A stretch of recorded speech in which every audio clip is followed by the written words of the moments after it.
laga besar antara AS Roma dan Inter Milan kembali mencatat sejarah. Pertandingan yang digelar di Stadio Olimpico dan disiarkan melalui platform Casa dello Sport milik Sky pada Sabtu malam berhasil menarik perhatian rata-rata 1,1 juta penonton. Angka ini menjadikannya sebagai rating tertinggi untuk laga Serie A sejak musim 2021-2022. Pertandingan ini disiarkan secara bersamaan di Sky Sport Uno, Sky Sport Calcio, Sky Sport 251, dan Sky Sport 4K mulai pukul 20.45 waktu setempat. Antusiasme tinggi tidak hanya datang dari jalannya pertandingan, tetapi juga dari sesi pra-pertandingan yang mencetak rekor sebagai tayangan pralaga terbaik dalam 4 musim terakhir. Tidak berhenti di situ, program Saturday Night yang dipandu Giorgia Ceni bersama Alessandro Florenzi, Walter Zenga, dan Paolo Condo juga mencatat angka impresif, dengan rata-rata 300.000 penonton. Tayangan ini bersamaan dengan sesi kualifikasi Formula 1 di Amerika Serikat, mempertegas besarnya perhatian publik terhadap duel Roma-Inter. Rekor ini semakin menegaskan daya tarik Inter Milan yang sedang berada dalam performa puncak, serta rivalitas menarik dengan Roma di panggung Serie A. Sky Sports pun mencatat momen ini sebagai salah satu tonggak penting dalam sejarah penyiaran sepak bola Italia modern.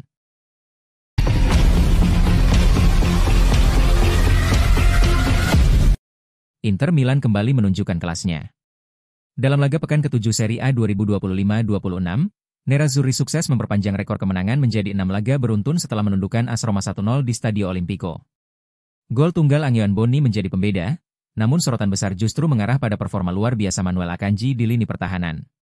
Didatangkan di hari-hari terakhir bursa transfer dari Manchester City, Manuel Akanji langsung membuktikan kualitasnya di bawah asuhan Christian Cifu. Sang bek asal Swiss tampil seperti seorang profesor di lapangan, tenang, presisi, dan nyaris tanpa kesalahan sepanjang laga kontra Roma. Dalam pertandingan itu, Akanji menjadi tembok kokoh bagi Inter Milan. Ia sukses mematahkan sejumlah peluang berbahaya dari serangan Roma dan menunjukkan antisipation kelas dunia. Ketika Sommer dipaksa bekerja keras di bawah Mistar, Akanji selalu hadir untuk menutup ruang dan memblok tembakan krusial. Kehadiran Akanji menjadi bukti bahwa manuver transfer Inter Milan di bawah Christian Cifu dan Direktur BP Marotta kembali sukses. Dalam waktu singkat, Akanji telah bertransformasi menjadi pilar pertahanan utama bersama Bastoni dan Pavard. Cifu sendiri dikabarkan sangat terkesan dengan kedisiplinan dan kecerdasan taktik yang ditunjukkan Akanji. Ia tidak hanya kuat dalam duel 1 lawan 1, tetapi juga piawai membangun serangan dari belakang, sesuatu yang sangat dibutuhkan dalam sistem permainan tinggi pressing ala Inter Milan musim ini.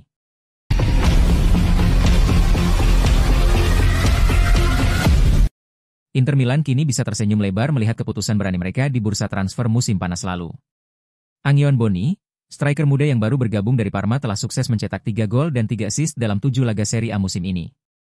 Bonni sudah menjadi kunci kemenangan Inter Milan, termasuk gol penentu saat menumbangkan AS Roma 1-0 di Stadio Olimpico. Namun, di balik transfer yang kini tampak sempurna itu, pakar transfer Fabrizio Romano mengungkap bahwa Inter sempat berada di ambang kehilangan Bonni karena manuver klub Jerman, VfB Stuttgart. Romano, Inter hampir kehilangan Bonni ke Stuttgart. Melalui kanal YouTube-nya, pakar transfer terkenal itu menjelaskan detail negosiasi yang berlangsung sengit pada awal musim panas. Menurutnya, Inter Milan sudah memantau Bonni sejak Desember 2024, dengan pemantauan intensif dari tim scouting dan rekomendasi langsung ke jajaran manajemen. Saat proses finalisasi, Stuttgart datang dengan tawaran besar, mencapai 2,930 juta, lebih tinggi dari proposal Inter. Namun, sang pemain sudah lebih dulu memberikan komitmen pribadi untuk bergabung dengan Nerazzurri. Romano menambahkan, Bonni sebenarnya mendapat bujukan serius dari Stuttgart, termasuk janji sebagai starter utama dan bahkan opsi klausul pelepasan setelah 2 atau 3 tahun. Meski begitu, pemain asal Prancis itu tetap menolak. Bonni sama sekali tidak tergoda oleh tawaran lain, meskipun Stuttgart menjanjikannya posisi starter dan klausul pelepasan dalam 2 hingga 3 tahun. Ia membuat keputusan yang sangat jelas, ia ingin menjadi pemain penting bagi Inter, dengan kesadaran bahwa tempat di tim utama harus diperjuangkan dan tidak mudah diraih.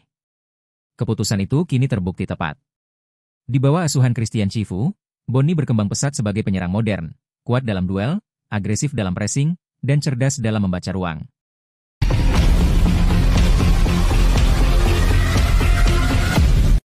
Tidak mendapat banyak menit bermain, Jan Bisek bisa saja meninggalkan Inter Milan di bulan Januari. Sebelum pindah, dia minta menit bermain reguler. Menurut laporan dari Corriere dello Sport via Kinternews, bek asal Jerman itu sangat bertekad untuk merebut kembali statusnya di tim utama di San Siro. Ia ingin membuktikan kualitasnya dan menunjukkan mengapa ia layak jadi bagian penting. Meskipun sempat menjadi sorotan di bawah bos sebelumnya, Simone Inzaghi, Jan Bisek berada di pinggiran skuad pada musim ini. Christian Cifu tercatat hanya memberinya 1 kali starter di Serie A, karena ia seringkali lebih memilih Manuel Akanji di atasnya untuk mengisi posisi di lini pertahanan. Dengan semakin dekatnya Piala Dunia FIFA 2026, Bisek tidak bisa membiarkan dirinya menghabiskan seluruh musim di bangku cadangan. Oleh karena itu, pemain berusia 24 tahun itu dilaporkan akan mempertimbangkan pindah di musim dingin. Keputusan itu akan diambil jika ia gagal mendapatkan kembali tempatnya di starting lineup Inter Milan selama 2 bulan ke depan. Selain itu, tidak ada kekurangan peminat untuk mantan bintang Aarhus tersebut. Selain pengagum lamanya, Crystal Palace, raksasa Bundesliga Eintracht Frankfurt juga telah menunjukkan minat mereka terhadap jasanya. Meskipun demikian, Nerazzurri tidak akan membiarkan pemain bintang tersebut pergi dengan harga murah. Laporan dari La Gazzetta dello Sport menyebut jika mereka akan tetap mematok harga sebesar 35 juta euro.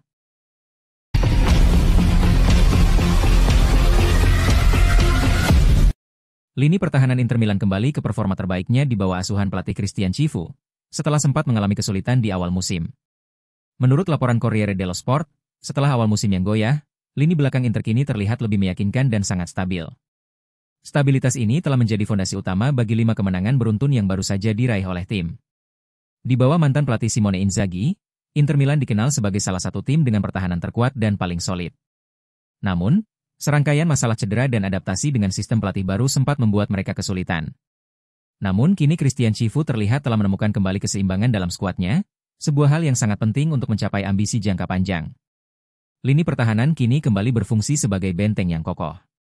Pelatih asal Rumania itu kini punya skuad yang lengkap, di mana para pemain seperti Benjamin Pavard dan Manuel Akanji telah kembali dari tugas internasional tanpa masalah cedera. Ketersediaan mereka memberikan Cifu opsi rotasi yang mumpuni. 2 laga away beruntun melawan AS Roma dan Napoli akan menjadi ujian sesungguhnya bagi sistem pertahanan Cifu. Apalagi, mereka juga dihadapkan pada pertandingan Liga Champions melawan Union Saint-Gilloise.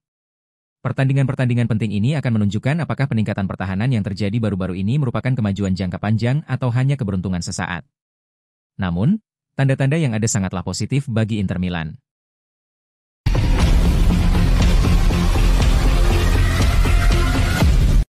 Inter Milan baru saja meraih kemenangan krusial atas AS Roma di pekan ke-7 Serie A, namun sektor ofensif mereka masih belum lengkap sepenuhnya.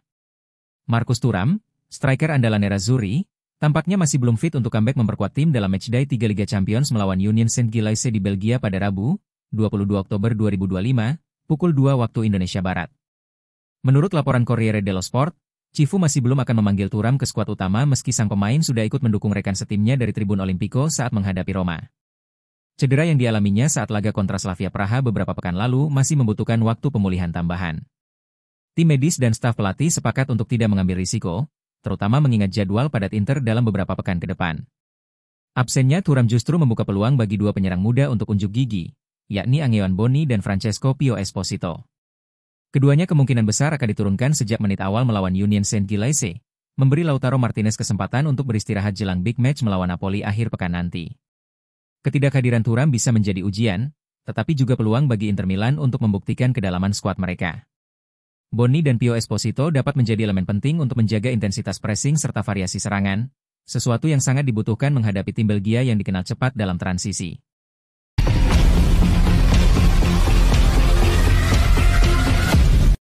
Inter Milan melanjutkan ambisi memperkokoh dominasi di kompetisi tertinggi antar klub Eropa saat menantang Union Saint-Gilloise di Brasil, Rabu 22 Oktober dini hari WIB dalam lanjutan fase grup Liga Champions. Laga ini menjadi ujian bagi laju sempurna Nerazzurri yang sedang berada di puncak performa, sementara tim juara Belgia berusaha bangkit dari kekalahan memalukan. Tim asuhan Christian Cifu datang ke Belgia dengan kepercayaan diri tinggi. Inter memenangkan 6 laga terakhir di semua ajang, termasuk 2 kemenangan meyakinkan di Eropa tanpa kebobolan.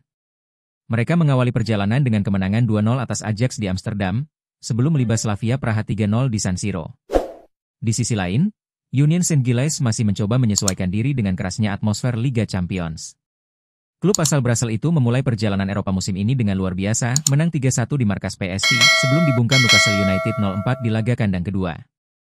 Bermain di Stadion Anderlecht karena markas asli mereka, Stade Joseph Marien, tak lolos verifikasi UEFA, Union kini kembali menghadapi lawan berat.